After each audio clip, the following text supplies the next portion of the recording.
After the CPI print last week, the market had a very nice rally, but this week was pretty much a non starter. Let's talk about where the market's heading next.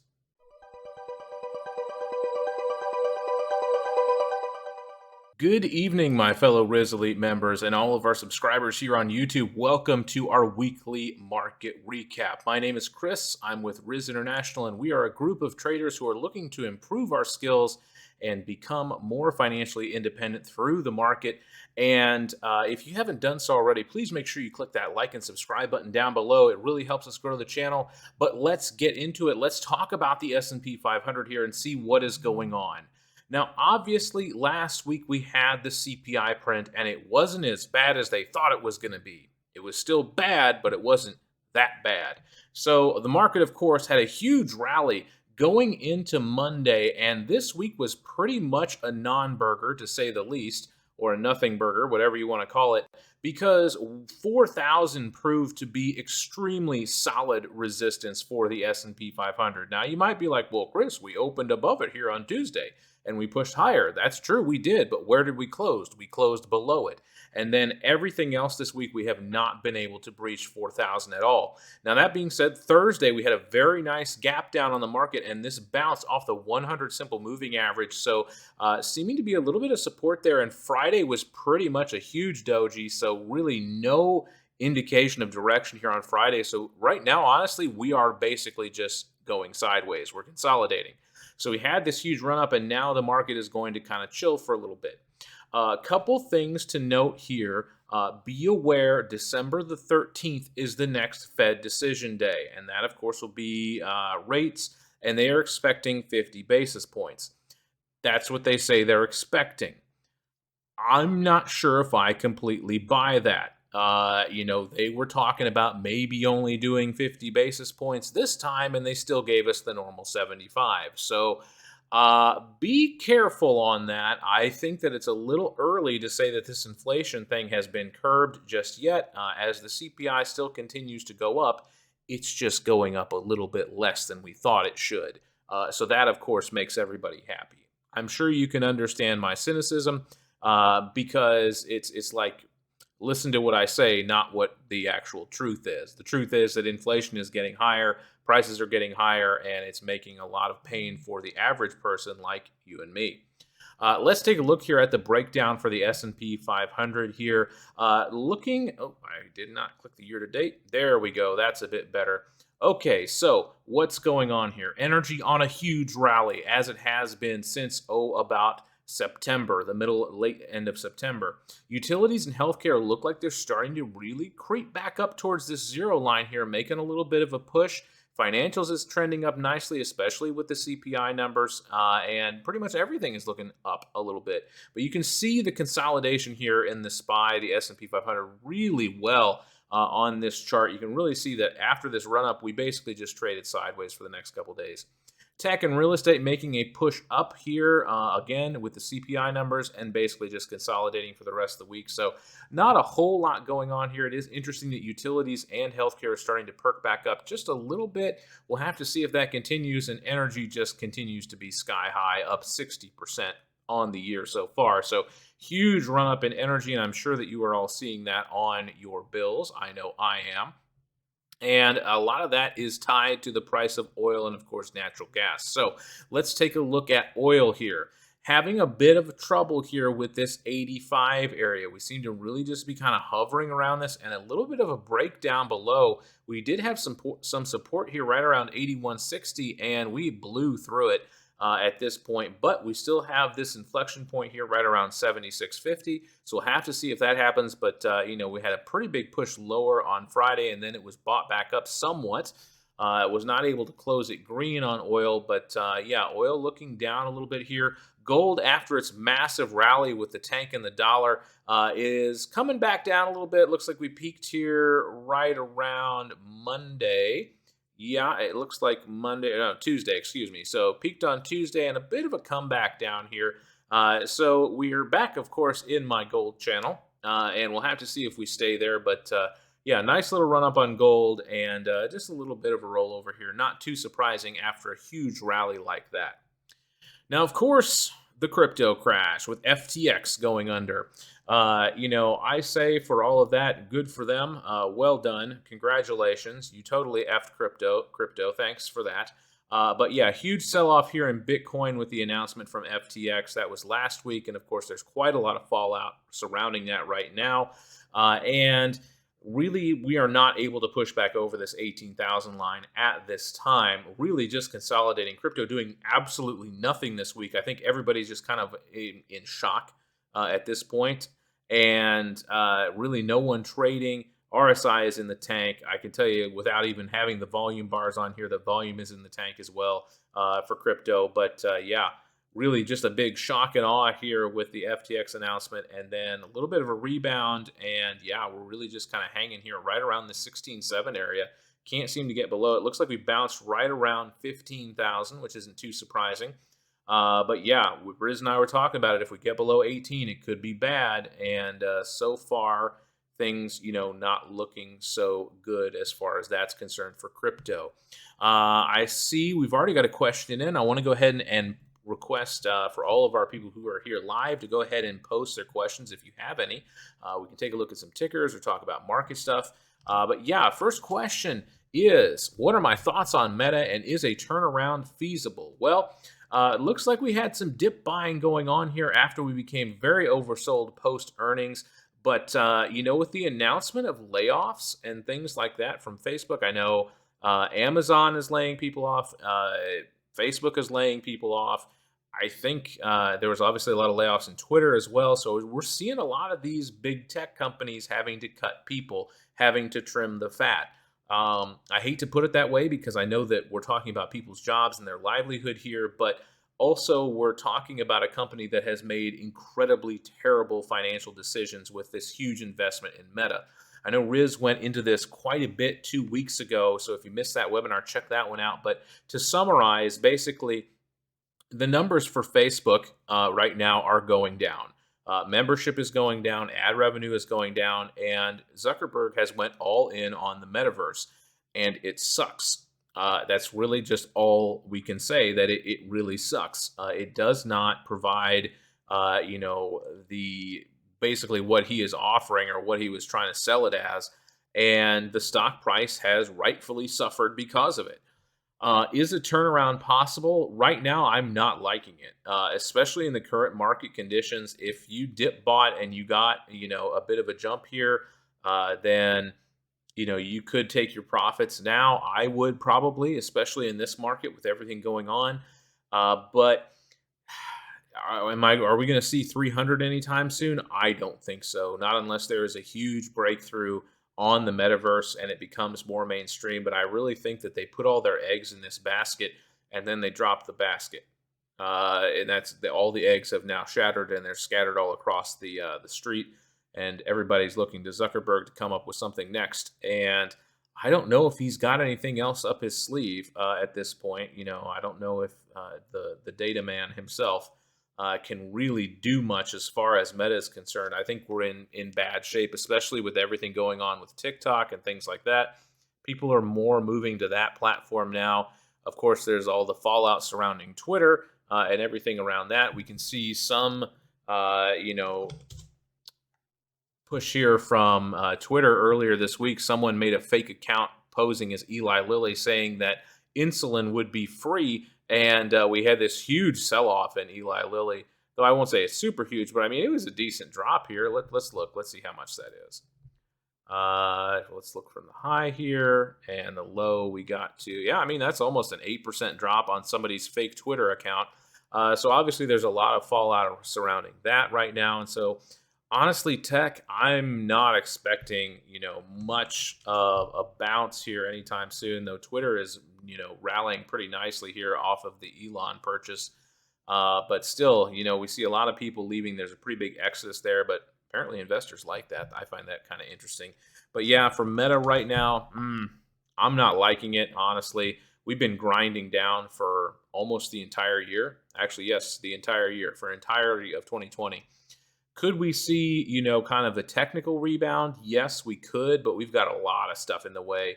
We've got some huge resistance levels here that we have marked, and we've got the moving averages as well that we would have to push through. So, If you've been bag holding this one for a while, I know Riz was talking about tax harvesting, if that's something that you can do, meaning capital losses to somewhat tax harvest those losses to offset your gain.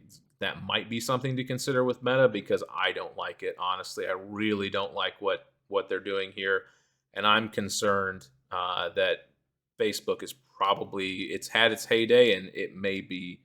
I don't want to say it's done, and I'm not going to compare it to MySpace, but we're getting closer to that spot. All right, I want to take a look at AMD. You want my thoughts on AMD? So very nice rebound here post earnings, even though earnings and revenue were not so hot. Looks like we got a bit of a pop here. Ran into the 100 simple moving average and rejected off of that pretty hard. And we're just kind of hovering around this 73, 74 support zone here. Looks like we closed right on top of it, basically, or yeah, right on it, essentially. So I would say that AMD, again, there's always going to be the concern about stuff going on overseas as far as chip manufacturing is concerned. I have heard that some places are looking to move their chip manufacturing here to the United States, so that will be something to keep an eye on. But I mean, a very nice little pullback, or not pullback, a little bit of a curving upwards on AMD is definitely a positive sign. Would have liked to see it continue to push here, but not surprising after this subpar earnings results. But still, the company is making money. They're making a couple billion, pocket change. They only missed by 85 mil.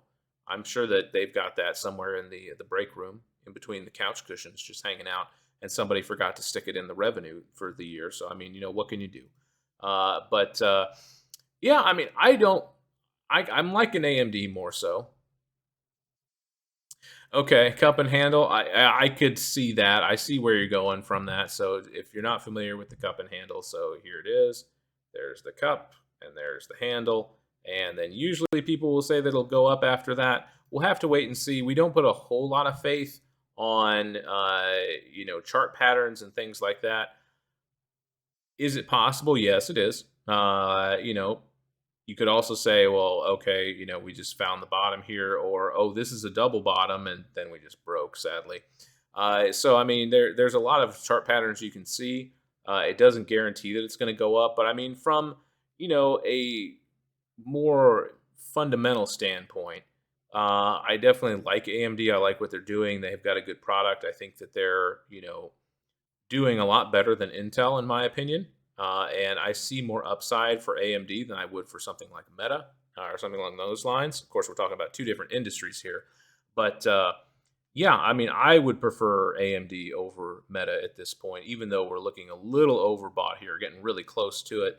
I still think that AMD's got a bit more upside here. And even with bad earnings, seeing this rebound is a very nice sign, in my opinion.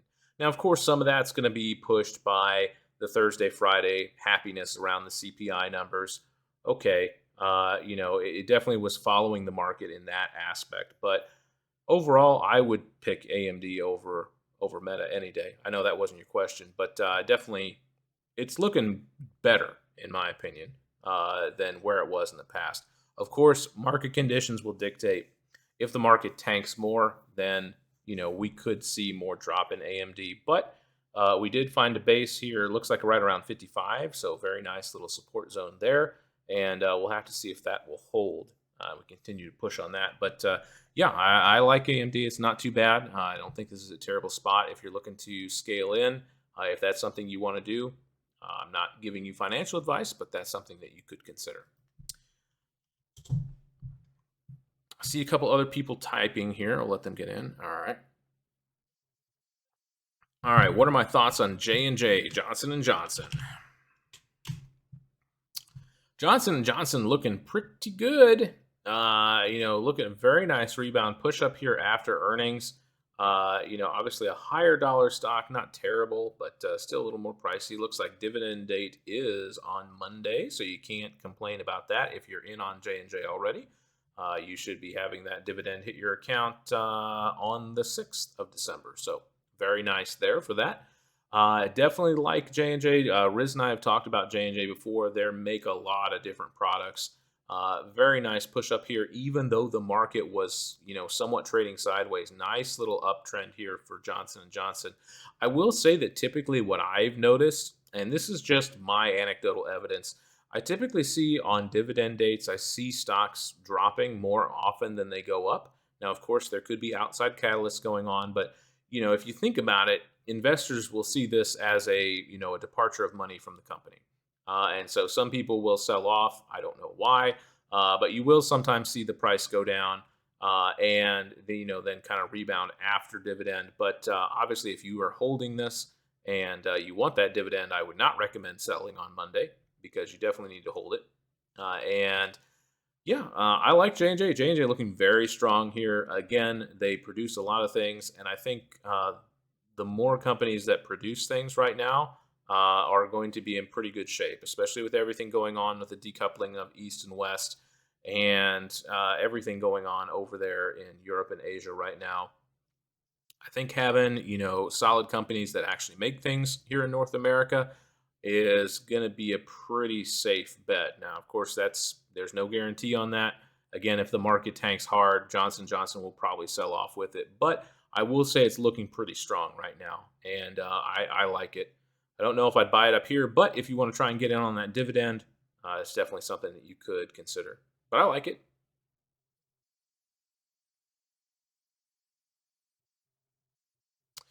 What are my thoughts on a technical S&P 500 levels if a recession hits in the first half of next year? Extremely long term, just evaluating worst case scenario. Absolutely. Let's take a look here.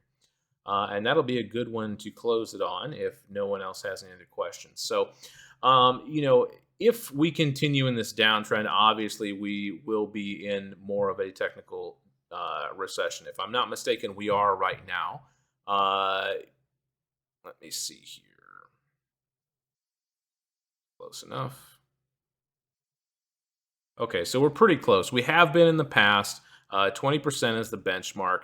I'm sure that the powers that be will use this to their advantage and say, well, look, we're only down 18%, so we're not in a recession right now.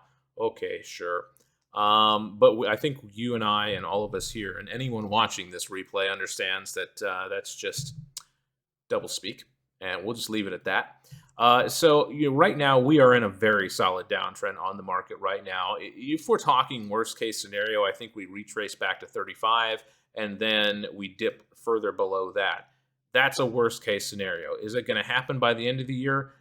I doubt it unless we see some major catalysts. Now, of course, if the rate decision is actually higher than the proposed 50 basis points that they've talked about, and they say, okay, yeah, we do need to do 75 again, that'll obviously be a negative catalyst to the market because, well, they said we are going to do 50 and we're doing 75. There must be, something wrong. The sky is falling, sell, sell, sell.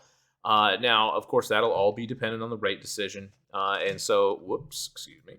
Sorry about that. My finger slipped. And we'll have to keep an eye on that. So, but right now this blue line is our downtrend on the market, and it has been rock solid. We've had this one posted since about March of this year, and it has held true pretty much to form. Once we started going in this downtrend, and if we're going to break over this, it's going to take a lot. Honestly, we're going to need to see the CPI numbers dropping significantly, and rate hikes to slow before we start seeing, any push over this downtrend and the 200 simple moving average, which has proved to be incredibly solid for the market this year. We've only really breached it, like 1, 2 times. And after that, it has been rock solid. We have never been able to push through it again. Will we push up to it by the end of the year? I doubt it personally. I think we'll push probably. Now, this is just my opinion, of course. I don't know for certain, but if I had to guess, unless we see a major catalyst coming up here, other than the rate decision, let's spitball things. Let's say things escalate more out in Eastern Europe, and maybe there is some type of NATO involvement. We got really close to that, this week. If you've been following the news, of course, I'm married to a Ukrainian woman, so I always follow that type of news, especially when things are going on over there. But things were looking pretty dicey, and thankfully, everybody took a deep breath and decided, okay, maybe World War III is not the best thing. But if we see more escalation in Eastern Europe, we could see more downside to the market. Of course, if the CPI numbers just keep hanging where they are and we don't see a reduction, I think that'll be viewed as a negative catalyst because the Fed is saying, oh, well, inflation is slowing. This is working. Uh huh, sure. I don't know about you, but I haven't seen any of my prices go down yet. So I'm going to kind of throw the bullshit flag on the Fed right now. But, hey, whatever. As far as that's concerned, if CPI numbers continue to hold here, I don't think we're going to see a whole lot of movement for the rest of the year. But if they go either direction, if CPI drops or if it gets higher, that will definitely be a catalyst. If CPI goes higher, obviously the market will go down. People will see that as inflation coming back. And if it starts to dip, people will be happy and saying, okay, maybe we're out of this. Then maybe we make an attempt here on, the downtrend line or the 200 simple moving average. But if we are assuming that first half of next year we're still experiencing a recession, I think we kind of pull back, first part of the year, I think we could easily see 36 or 35, somewhere in that area. And then after that, we're looking at probably about 3,400 will be our next area. And man, if we get down there, that's pretty bad, in my opinion. So we'll have to see how things pan out. Of course, there's a lot going on, but longer term, I think honestly, this inflation thing is going to take several years to pan out. It's not something that's going to be a quick fix with interest rates and things like that. It's a start. But just remember back in the 70s and the 80s, how high interest rates were. They were freaking insane. If I'm not mistaken, I want to say like 17% or something like that. I don't know off the top of my head. I'm sure that somebody in chat knows and they will post it up for me. But if not, it's not a big deal. And of course, if you know, post it down in the comments on the video. I'd really appreciate that. But yeah, back in the day, back in the 70s and 80s, and they really curbed inflation with interest rates, but they went really high and really fast. And, there's just simply more money in the market right now. There's a lot more dollars out than there were in the 70s and 80s. And it's going to take a little bit more on these interest rates, in my opinion. But we'll see. Maybe I'm wrong. It's entirely possible. I could be completely wrong. And, this time next year, we may be sitting at like 45, 4,600 on the S&P 500. And y'all can tell me how wrong I was. And you know what? I will be more than happy to admit that. But if things continue the way they are, and I think they will, I think that's a pretty fair, assessment. I think we probably end the year maybe around, 38, 36, 37, somewhere in that. And then first half of next year, I think we make an attempt again at 35. And if we breach below it, then I think 34 is probably where we're looking at next. So great question. One thing before we close, I teased you last week letting you know that we would be reopening Elite membership. This will be the last time this year. Tuesday is the day that we're going to be reopening Elite membership. So if you've been waiting, if you want to get in, now is the time. Otherwise, you're going to have to wait till next year. We do keep our membership fairly tight.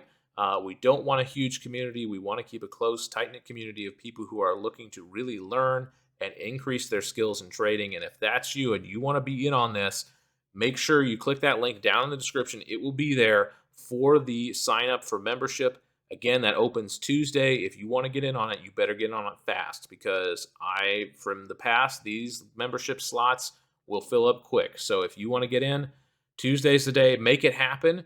Of course, click that like and subscribe button if you haven't already, and we will see you in the markets on Monday.